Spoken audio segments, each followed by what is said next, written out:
So we're going to be working on the CLA250 here. The reason I'm making this video is because I tried to find one that dealt with removing the serpentine belt, tips, tricks, tools needed. Couldn't find anything whatsoever, so we'll just dig into it and I'll get my hands dirty and let you know what I find along the way. Let's do this.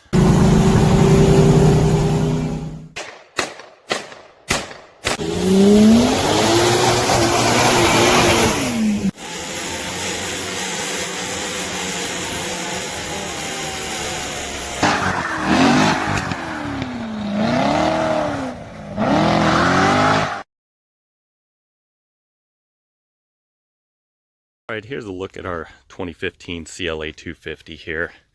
And the problem we're experiencing is pretty significant noise coming out of this space here in the front section by the passenger wheel. And I was hoping it might be just a pulley or a tensioner, something like that, but it sounds, I took like a stick of wood, put it up against the water pump, and it really sounds like it's kind of more like a grinding noise coming out of there. So it could be something like the water pump or the alternator possibly, or AC pump, I don't know. But the way we're going to try to figure that out is to remove the belt and then just spin each pulley as we go. As you see, I mean, you can't get anything. You can't get anything in anywhere. I mean, this is just a disaster of a design. I don't know what these people are thinking, but I'm pretty sure we're going to have to remove this upper engine mount support here. And luckily there's another one there, so shouldn't go anywhere if we pull this one. But of course you got issues with that, as well as this bracket here for some reason is also attached there. So I'm gonna have to remove all kinds of things and steps just to try and get access to this stupid belt. Pretty ridiculous, but probably first start by finding the jacking pad under the passenger side here. Pull this wheel. That'll give us a lot of access to the belts and stuff somewhat.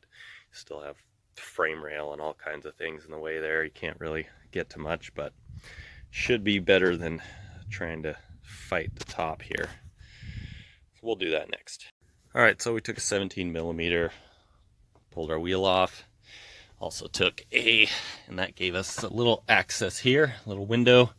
See a little bit. Unfortunately, you know, this is just an idler pulley, it's not the tensioner, which, you know, hey, that would have made things so easy, right? But I also took a 5/16, removed this bottom tray cover, and gives you a little better view of, you know, everything going on up here.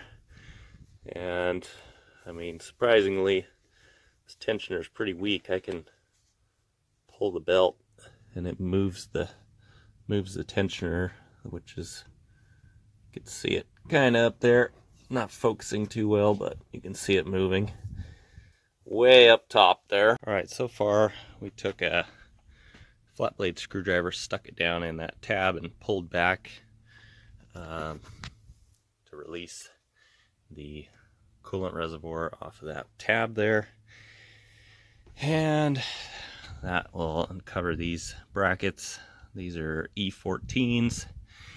And then you can see down below you got two bolts going into the cylinder head, and then you got one there and one behind way down there. I believe those are I'll have to double check on that and let you know when I pull it off. These are E14s, I know, so I have to remove that tab there. And then there's little access holes in the fender well to access those two bolts. So you need to come in here. This is a 10mm. Pull this tab off, and then you got a couple clips you'll have to remove in here to give yourself enough space to, by pulling the fender liner out of the way to access those up there, and then you can remove the engine support bracket. All right, we got an E16 right here. Go ahead and break that loose. Both of these here. And from that point,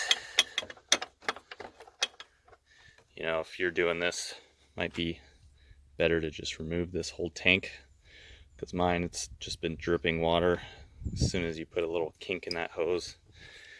So I should probably remove it too, but I'm being optimistic. But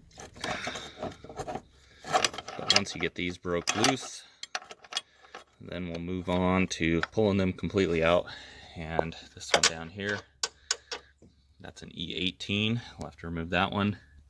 The other one on the opposite side down there. And then the two, you can see one there and one right there, which you need to access from underneath. And there's, in the wheel well, you can see this opening here. That's how you get your access straight through to the bolt there.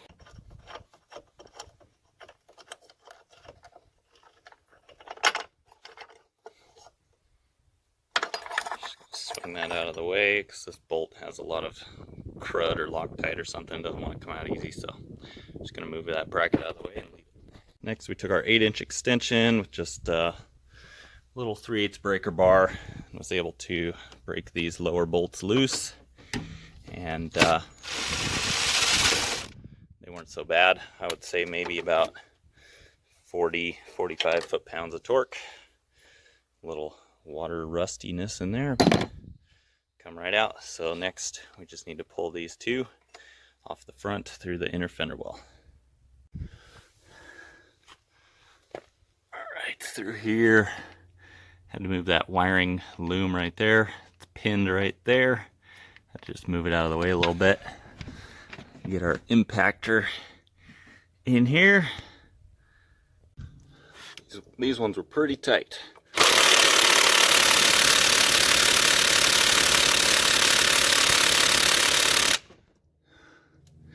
Can't even get it with my 700 foot-pound impactor.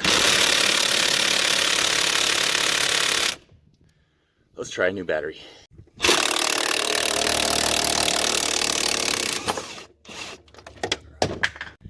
Okay, it turns out there's no way to get that motor mount bracket out of there with this upper mount bracket in place holding the engine, so we got a jack under a heavy looking part of the oil pan, and that way we can remove this upper motor mount, and the engine's not just going to be held there by the atmosphere.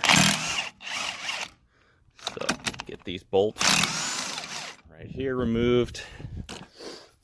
Then we'll also need to remove, so that should be good. Try and put my bolts back where they came from so you don't misplace them. And then we'll remove just 1, 2, 3 more here, and this upper bracket should come off. All right, these 3 loose. And this bracket. Nothing's easy when you got 20 pounds in a 10-pound box or bag, however you like to say it, but there we go. You see the top of the cam cover now, plenty of space, and a little fishing game. Got our motor mount out, and with that, voila, you can finally see what we've been searching for this entire time. Our freaking belt system. And my goal here is to basically show you how to remove the belt, and we need to get a Torx bit right in here. There's a tiny little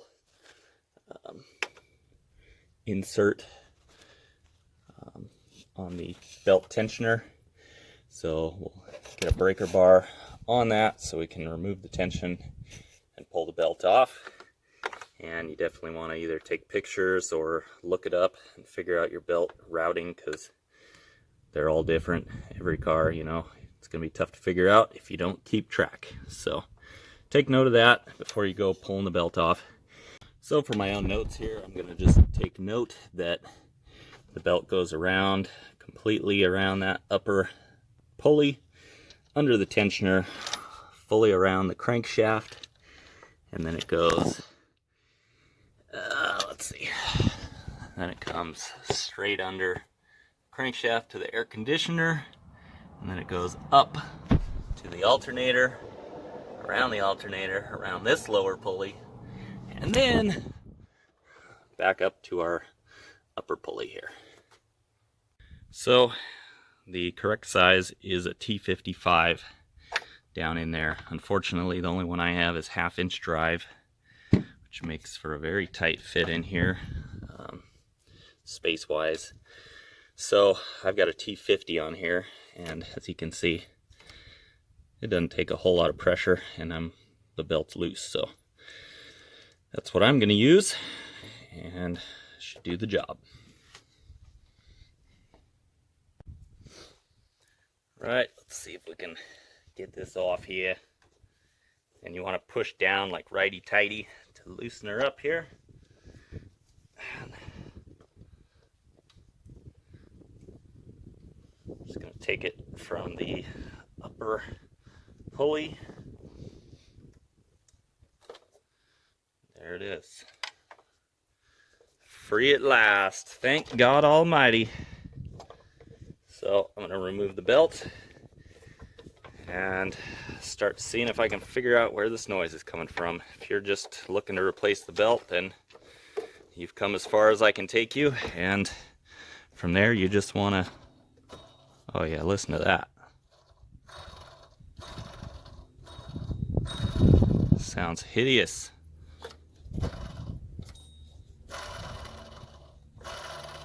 Bearing is shot. Sounds awful. Well, that sucks. Water pump is a huge job on this thing. Tucks up all the way under this turbo, and yeah, that's a disaster. But anyways, if you just want to replace the belt, there you go. Pretty much reverse the job and put the belt back on. Same technique as you took it off. Put everything back the way it was, torque it down, and you're good as home. Well, I'm not going to bore you all with the daunting task of putting this all back together and ordering up a new water pump, but I'd like to thank you guys right now for watching, and I hope you found this extremely useful, as I couldn't find anything about it. And my father, who's a professional mechanic, his online system showed nothing other than remove obstructions, replace belt, and where the Torx bit location is on the tensioner. That's about it. As you can see, it was a lot more involved than that, and I hope you can use it to your advantage. We'll see you next time. Be sure to hit that subscribe and like button. Thanks so much.